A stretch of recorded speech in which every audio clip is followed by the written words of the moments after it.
La consigna de la semana es: demuestro mi amistad compartiendo mis conocimientos. En nuestro curso de Historia Universal vamos a ver cómo se dio este proceso de expansión europea. Aquí, nosotros ya conocemos los factores que permitieron e hicieron posible que Europa salga del mundo que conocía, atraviese fronteras marítimas y llegue a un nuevo continente, que va a ser una de las principales consecuencias de esta expansión. Ya sabes que la expansión fue básicamente comercial, económica, debido a la caída de Constantinopla. Tú recordarás que Constantinopla era una ciudad que se ubicaba justo en el medio de dos continentes. ¿Cuáles eran estos continentes? Europa y Asia. Europa y Asia. Europa y Asia. Asia, claro. Entonces, Constantinopla era un lugar de comercio. Por años, cientos de años. Casi 1000 años el comercio era posible en Constantinopla. Pero con la llegada de los turcos otomanos, que se apoderan de esta ciudad, suben mucho los impuestos, impidiendo el comercio. Entonces, están buscando nuevas rutas de comercio para llegar a las Indias. Y tú sabes ya los recursos que sacan de la India. A esto se suman los grandes inventos, como por ejemplo las carabelas, los portulanos, los primeros mapas. Acá, por ejemplo, vemos un mapa de la época. Es un mapa que tiene todo lo conocido. Más allá de eso, no se conoce.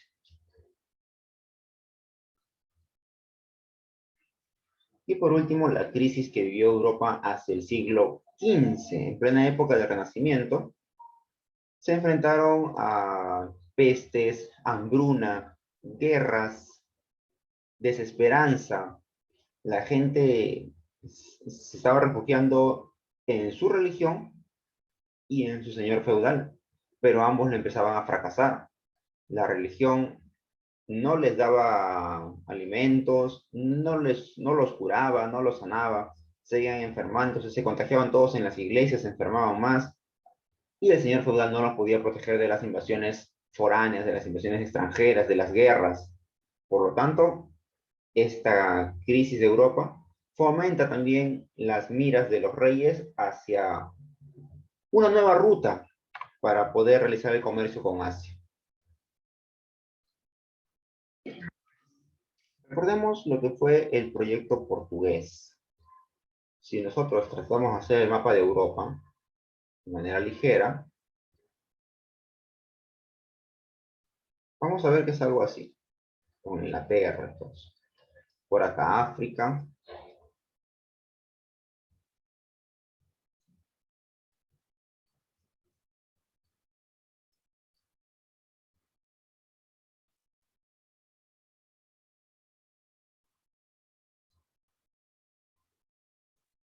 algo así es. Ya está. Tú ya sabes que lo conocido era todo esto. Eso era lo conocido por los europeos. Y sabían que a través del comercio con esta ciudad de Constantinopla, podían conseguir recursos de aquí, de la India, de China, que ellos le llamaban Katai, y de Japón, que ellos llamaban Zipango.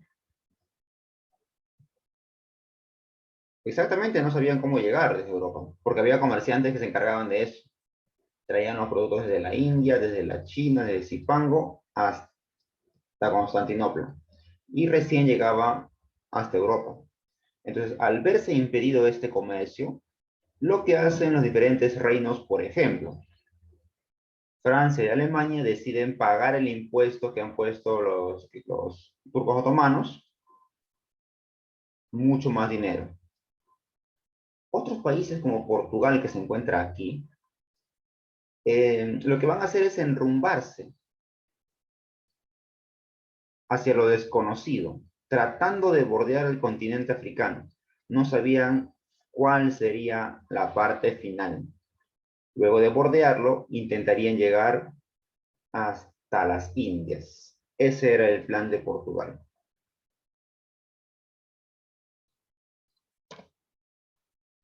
Todo esto fue posible gracias al apoyo de Enrique el Navegante, príncipe de Portugal,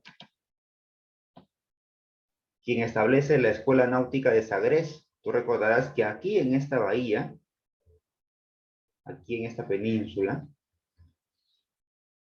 se difundió el conocimiento marítimo. Los grandes aventureros y marinos de Portugal conversaban aquí entre ellos y decían, sí, cuando viajé por África vi esta isla, encontré comida, o de repente habían indígenas agresivos.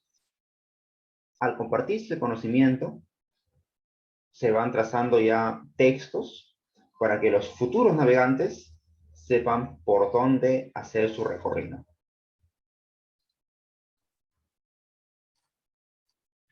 Con todo el conocimiento que se había aprendido en la Escuela Náutica de Sangres, la corona portuguesa encomienda este trabajo de bordear las costas de África a Bartolomé Díaz. Este gran navegante casi muere llegando al sur de África, lograría llegar hasta lo que hoy se conoce como el Cabo de Buena Esperanza. Un momento se le llamó el Cabo de las Tormentas porque casi destruye sus embarcaciones, pero logró salvarse y se dio cuenta que a partir de allí ya era solamente retorno. Ya no había que descender más hacia el sur, sino ya retornar hacia el norte. Entonces, como ya no tenía alimento, ya no tenía la cantidad de hombres con los cuales empezó, las embarcaciones estaban requiriendo reparación, regresó a Portugal con la noticia de que llegó a la parte sur, a la zona más austral de África. Lo que continuaba después ya era solamente bordearlo y llegar a la India.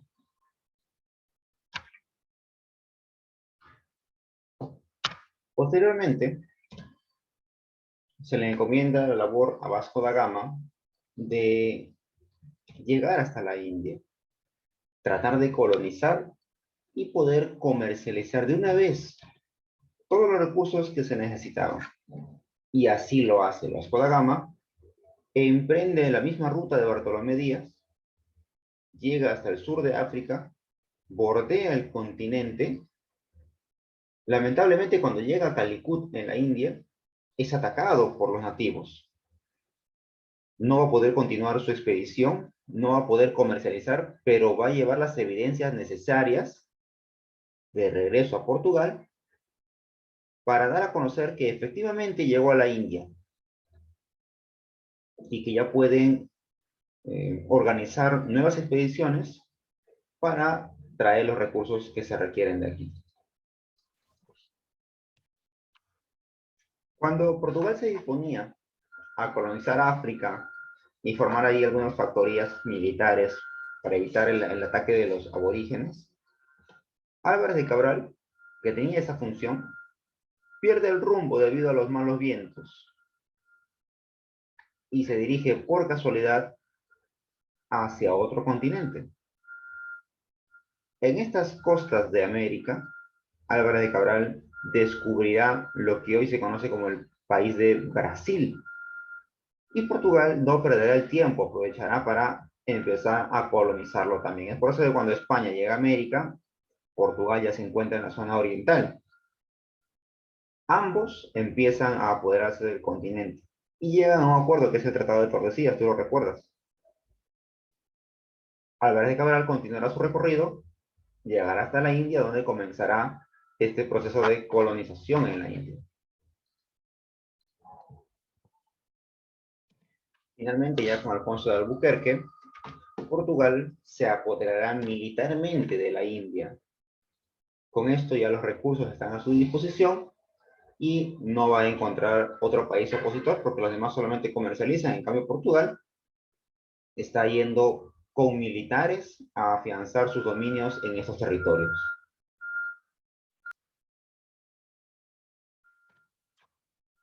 Ahora vamos con el proyecto portugués, perdón, con el proyecto español.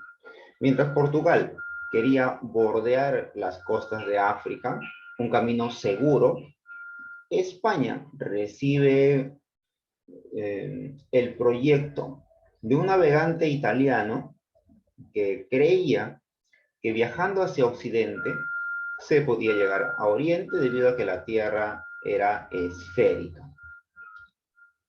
Este conocimiento de la esfericidad de la Tierra ya era de hace muchos años atrás. Los griegos sabían que la Tierra era esférica, no era plana, como se trató de imponer en la Edad Media y hubo muchos opositores. Cristóbal Colón, luego de haber leído mucha documentación, de tener conocimiento de la Escuela Náutica de Sagres, plantea en su proyecto un viaje hacia el Océano Atlántico para llegar a la India. Es decir, partiendo de España, desde aquí, ir hacia el Océano Atlántico y llegar a lo que es las Indias, Zipango, Catay y la India propiamente dicha. ¿Tenía razón? Cristóbal Colón tenía mucha razón, pero no contaba que entre estos dos lugares se atravesaría un nuevo continente que para esa época nadie databa de su existencia, América.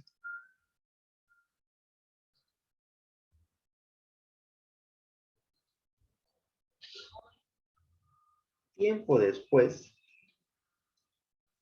se llevará a cabo el viaje de circunnavegación. Claro, la historia oficial es una, pero la historia detrás de esa es otra.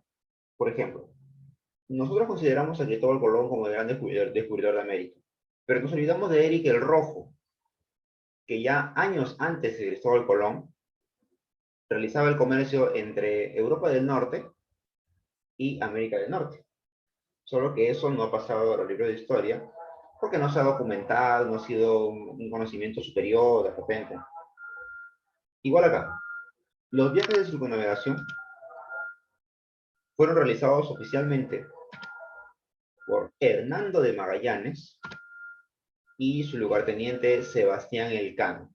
Magallanes no podrá terminar el recorrido, ya que en este proceso será atacado por los nativos de las Filipinas y posteriormente asesinado. Quien continúa el trayecto es Sebastián Elcano, ya con tripulación disminuida, sin alimentos, agotados.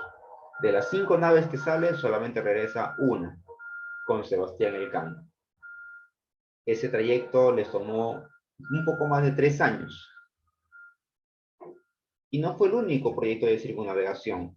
Inglaterra, al ver que Portugal estaba haciendo esto, también envía un viaje, una expedición, a un personaje que todavía no hemos conocido. Se llama Francis Drake. Francis Drake imita esta hazaña de Magallanes y Elcano, y es la segunda persona que puede hacer el viaje de circunnavegación alrededor del mundo. Con esto queda comprobada ya la esfericidad de la Tierra.